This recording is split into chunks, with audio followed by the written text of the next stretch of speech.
Magandang hapon mga kaibigan. So kanina nga nagsimula na yung hearing sa Senado, yung Blue Ribbon Committee. Para malaman natin talaga kung sino ang nagsasabing totoo. Kung yung The 11 Apostles, Minority Block, at yung the 13th Warriors, the Bravest 13. Pero nabuwasan nata ng isa, si Chiswis. Sana naman panindigan mo Chiswis yung ating pagiging Bravest 13 o the 13 Warriors ng Senado.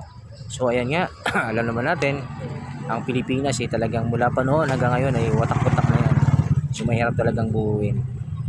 So ang pag-asa talaga natin ngayon ay ang new generation dahil sila magtutuloy ito. So noon, sabi nga ni General Luna sa kanyang pelikula na meron tayong matinding kaaway kundi ang ating mga sarili. Totoo naman. So yan talaga ang ating naging problema. Yan, meron tayo kanya-kanyang pananaw, paniniwala. Mas may pinoprotektahan kayo dahil ito na ang ating kultura. So minsan sa ating pamilya nangyayari yan.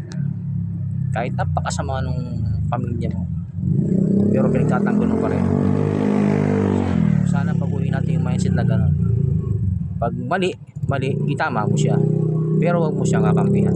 Ganun dapat. So ganun din sa Senado, sana magtagumpay kayo na itama ang maling ginagawa ng iba. Sana magkaisa na kayong lahat. At kung kayo ay magnanakaw, ay baguhin nyo na. Kasi yan ang pamamarisa ng mga susunod na lahing Pilipino. Yung masama mang ginagawa ninyo. Yeah, break it down. So yan, wala akong pakialam. Siyempre taxpayer din ako. Ayoko naman na yung tax na binabayad ko ay binubulsa lang kahit sino-sino. So sana ay napupunta sa mga gandang bagay na nakatulong sa iba. Yeah, break it down. Ingat po kayong lahat. The Bravest 13, the 13th Warriors, sa lahat ng sumusuporta kila Senator Alan Cayetano. Yeah, break it down. Bye-bye. Salute.